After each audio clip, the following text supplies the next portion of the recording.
예수님은 자신이 아버지께로 돌아갈 것임을 제자들에게 말씀하십니다. 그리고 이제 남아있을 제자들을 위해서 또 여러 가지 말씀들을 해주고 계시죠.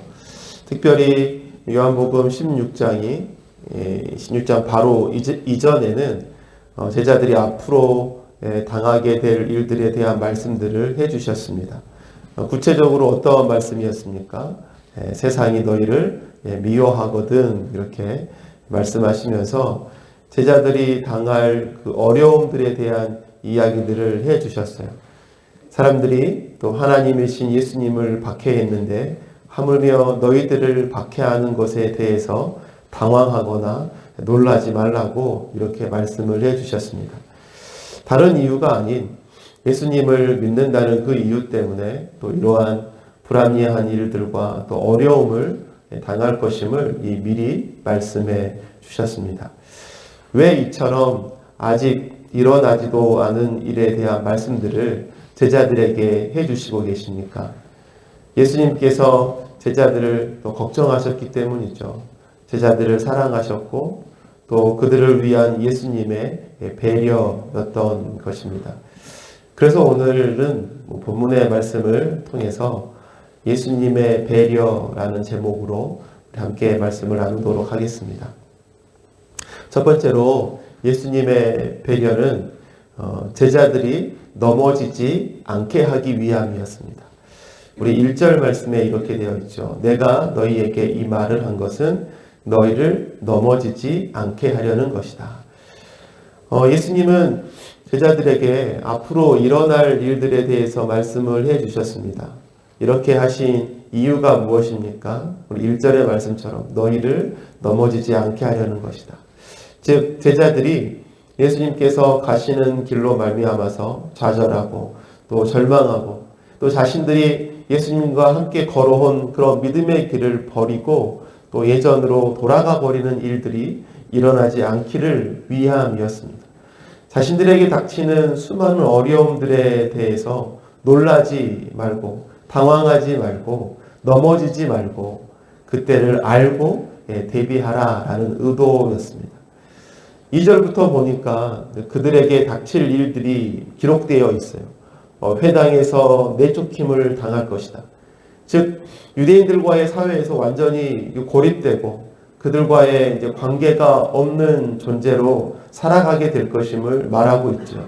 뿐만 아니라 자신들을 죽이는 사람들을 죽이려고 하는 사람들을 만나게 될 것이다. 이렇게 말씀도 해주고 있습니다. 그렇게 자신을 죽이려는 사람들은 자신이 하나님의 일을 하는 것으로 착각하고 그들의 믿음대로 충성스럽게 그 일을 감당하는 사람들이었습니다.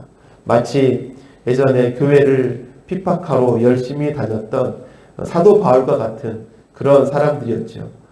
이러한 일들이 있을 것임을 예수님은 제자들에게 알려주고 계시죠. 그리고 이런 일들을 직접 진짜로 만날 때에 당황하지 말고 넘어지지 말고 당당하게 그 시간들을 잘 견뎌내기를 예수님은 원하셨던 것입니다. 이처럼 예수님께서 보여주시는 그분의 배려는 자신의 제자들이 시험에 들어 쓰러지지 않게 하시기 위해서 보여주신 배려였던 것이죠. 뿐만 아니라 이러한 예수님의 배려는 동일하게 하나님께서 우리들에게 보여주시는 배려와 같습니다.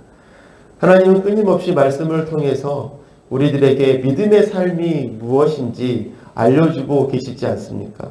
우리가 살아가는 믿음의 삶은 세상에서 성공하고 돈을 많이 벌고 염려와 문제가 하나도 없는 삶이다. 이렇게 가르치지 않죠.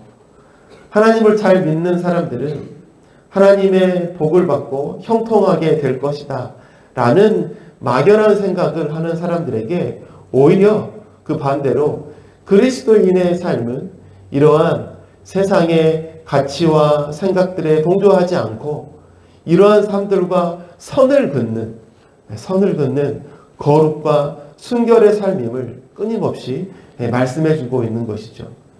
하나님이 원하시는 거룩의 삶을 살기 위해서 때론 고난과 시련과 어려움을 만나고 살아가는 것이 하나님 백성의 삶이다 말씀해 주셨습니다. 그리스도인의 삶은 세상에서 말하는 형통과 하나님께서 말씀하시는 형통이 다름을 인지하고 살아가는 삶인 것이죠. 이러한 하나님의 말씀을 우리가 기억하고 신뢰할 때 우리의 삶에 불현듯 닥쳐오는 위기와 어려움들에 우리는 당황해하지 않고 넘어지지 않을 수 있게 되는 것입니다. 이것이 믿음의 삶이기 때문이죠. 하나님께서 우리에게 베풀어 주신 그 배려로 인해서 우리들은 위기 가운데 넘어지지 않는 믿음의 삶을 살아갈 수 있게 될 줄로 믿습니다. 두 번째로 예수님의 배려는 제자들의 신앙을 더욱더 성숙하게 하기 위함이었어요. 우리 4절 말씀에 보니까 이렇게 되어 있습니다. 내가 너희에게 이 말을 하여 두는 것은 그들이 그러한 일들을 행하는 때가 올 때에 너희로 하여금 내가 너희에게 말한 사실을 다시 생각나게 하려는 것이다. 제자들은 예수님께서 하신 말씀을 아직도 여러분 100% 이해하지 못하고 있습니다. 예수님께서 아버지께로 가신다는 말씀의 의미도 제자들은 아직 제대로 알지 못하고 있어요. 여러분, 이러한 제자들에게 예수님께서 앞으로 일어날 일들에 대해서 미리 말씀해 주신 것은 제자들의 넘어짐을 예방하기 위함만이 아니었습니다. 바로 제자들의 신앙의 성숙을 이루기 위한 예수님의 배려였음을 우리는 기억해야 할 것입니다. 4절의 말씀을 보았듯이 내가 너희에게 말한 사실을 다시 생각나게 하려는 것이다. 예수님께서 말씀하셨던 그 시험들과 고난들과 어려움들이 닥칠 때에 제자들이 이전에 예수님께서 하신 말씀들을 기억하게 된다는 것이죠. 여러분, 그럴 때 제자들의 마음 가운데 어떤 생각이 들까요? 아, 예수님이 말씀하시는 게 이거였구나.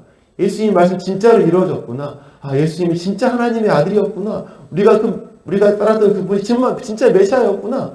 이런 생각들을 할 수 있게 된다는 것이죠. 그럴 때 제자들은 예수님을 향한 확신의 마음이 들게 된다는 것입니다. 바로 예수님이 진정으로 그들이 기다렸던 메시아요 하나님이심을 깨닫게 되고 믿게 될 것이다. 이것을 예수님은 원하셨다라는 것을 이야기하고 있는 것입니다. 여러분, 이전에 최후의 만찬 자리에서 예수님은 자신의 빵을 받아 먹는 사람들 중에 자신을 배신할 사람이 있을 것이다. 이렇게 말씀하셨습니다.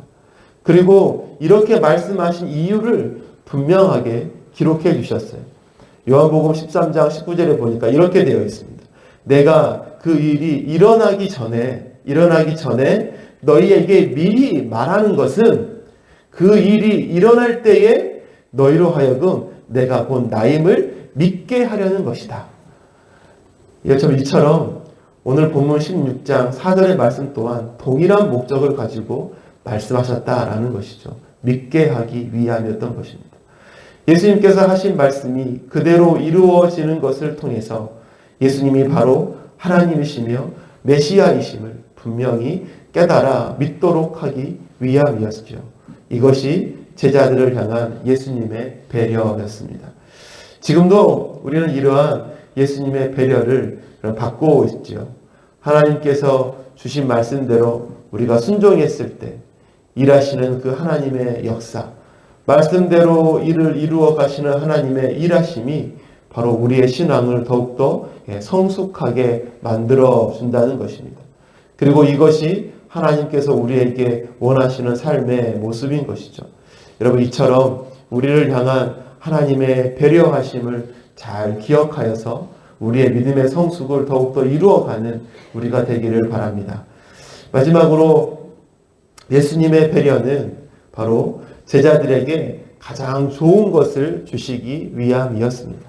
우리 7절 말씀에 그러나 내가 너희에게 진실을 말하는데 내가 떠나가는 것이 너희에게 유익하다. 내가 떠나가지 않으면 보혜사가 너희에게 오시지 않을 것이다. 그러나 내가 가면 보혜사를 너희에게 보내주겠다. 예수님은 곧 아버지께로 돌아가신다 말씀하셨습니다. 그리고 그것이 제자들에게 유익한 일이라고 말씀하고 계시죠. 여러분, 그 이유는 예수님께서 아버지께로 가시고 나면 하나님께서 보혜사 성령님을 보내셔서 그들과 함께 있게 하실 것이기 때문입니다. 이러한 하나님의 계획을 놓고 예수님은 뭐라고 말씀하고 계십니까? 이것이 너희에게 아주 유익한 것이다. 좋은 것이다. 이렇게 말씀을 해주고 있는 것이죠. 홀로 남을 제자들을 향해 성령님을 보내셔서 그들과 함께 있게 하는 것, 이것이야말로 제자들을 향한 예수님의 최고의 배려가 아니겠습니까? 이제는 보혜사 성령님께서 오셔서 제자들과 영원히 함께 계시며 그들 속에 거하실 것입니다. 뿐만 아니라 성령님을 통해서 하나님의 뜻을 알고 또 예수님과 더욱 밀접하게 지속적으로 내면적인 교제를 가질 수 있게 되는 것이죠. 그리고 성령님을 통해서 제자들을 향한 하나님의 위로가 임하고 그들을 진리의 삶으로 인도해 가실 것입니다. 그렇기에 예수님은 자신이 가시고 성령님이 오심이 제자들에게는 더 유익하다 말씀하고 있는 것입니다. 결국 예수님은 이 땅에 홀로 남을 제자들에게 가장 좋은 선물을 주셨습니다. 가장 좋은 것을 예비해 놓으셨습니다. 바로 보혜사 성령님이셨죠.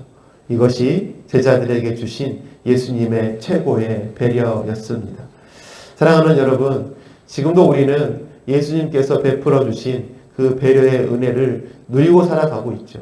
지금도 예수님께서 우리들에게 보내주신 보혜사 성령님과 함께 살아가는 삶을 살고 있기 때문입니다. 그래서 오늘도 우리들을 이 기도의 자리로 인도해 주시고 하나님의 뜻을 찾고 또 순종하게 하시고 참된 그리스도인의 삶을 살도록 우리들을 이끌어 주고 계신 것이죠.